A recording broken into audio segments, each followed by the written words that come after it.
about ethics, we often think about obeying moral rules. But when we say that, we've already put ourselves in the category of deontology, a school of ethical thought which involves figuring out which rules are most important to follow. This is different than other kinds of ethics like consequentialism, which teaches that one should do whatever produces the best consequences, or virtue ethics, which teaches that one should do whatever virtuous motives would lead one to do.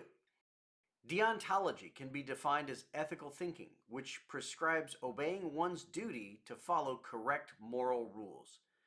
Taken from the Greek word deon, meaning duty, and ology, meaning the study of. It looks like Jeremy Bentham was the first person to use the word in his 1834 book, Deontology, the Science of Morality. Now, the word deontology is most often associated with the name Immanuel Kant, a contemporary of Bentham, who died 30 years before Bentham's book was published, and never used the word himself. But before we get to that, let's think about where rule-following ethics first originated. Anyone who follows a set of religious rules, who says that the right thing to do is to obey the moral rules set down by God, is a deontologist. We might say that a majority of the world's ethical decisions are in one way or another deontological, because religion is the most sweeping force motivating ethical behavior in the world. So, once again, Jesus wins. But Kant's name is most often associated with deontology because Kant proposed coming up with moral principles through reason alone and not through appeal to God, the Church, or the Scriptures.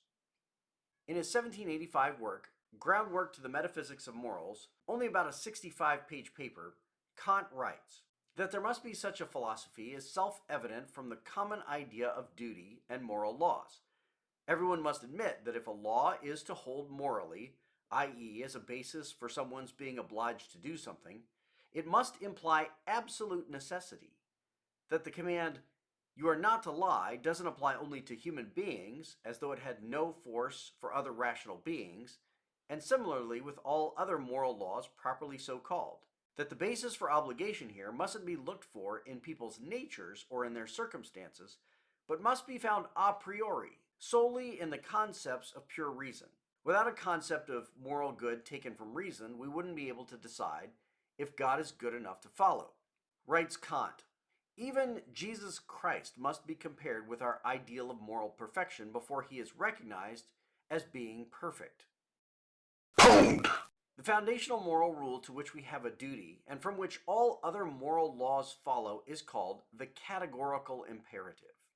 An imperative is simply a command, like "stop it now," and something that is categorically true is true across the board, universally for everyone.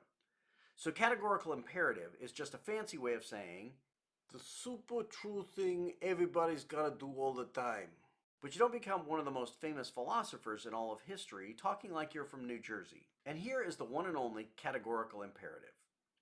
Act only on that maxim through which you can, at the same time, will that it should become a universal law. Kant believes that immoral acts then lead to logical contradictions. His first example is suicide. If a man feels like taking his own life would be the end of his troubles, he must consider what would happen if that action were universalized. He believes this leads to a contradiction in which human nature would both affirm life and cause the destruction of life, which he says can't be right. His second example is lying. A man is starving and needs to borrow money to provide for himself. But to do so, he must lie and say that he will repay the money when he knows he can't. This leads to a world in which promises are always a contradiction, something that people would only laugh at. That contradiction, something which, if universalized, just wouldn't work anymore, means that this is morally forbidden. His third example is laziness. A man has many talents but would rather just relax and live an easy life instead of developing his talents. Kant asks us to imagine a world, quote, with everyone behaving like the islanders of the South Pacific, letting their talents rust and devoting their lives merely to idleness, indulgence, and baby making. In short, to pleasure. Shout out to my Hawaii peeps. His fourth example is generosity. A man is doing well and sees other people suffering, but he thinks, what business is that of mine? But he can't will himself to universalize that impulse, because the day may come where he needs the love and sympathy of others, and no one wants to live in a world where you can never have that. In this way, all moral duties can be derived from the categorical imperative. Now, there are two different ways that Kant states the principle, though he believes they are the same principle stated differently. The first one I've already read. It derives from the fact that reasonable action, which is valuable in its own right, would dictate it necessarily. But then Kant asks what, other than reason, is valuable in and of itself. Quote, suppose there were something whose existence in itself had absolute value, something which as an end in itself could support determinate laws. That would be a basis, indeed the only basis, for a possible categorical imperative, i.e. of practical law. There is such a thing. It is a human being. Says Kant, I maintain that a man, and in general every rational being, exists as an end in himself, and not merely as a means to be used by this or that will at its discretion. This leads to the second formulation of the categorical imperative. Act in such a way as to treat humanity, whether in your own person or in that of anyone else, always as an end and never merely as a means. This means that you have to treat human beings as though they were valuable, and not because you can use them to get something valuable from them.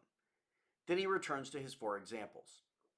The suicidal man can't take his own life, because that wouldn't be treating his own life as valuable in and of itself, only valuable so much as it produces happiness.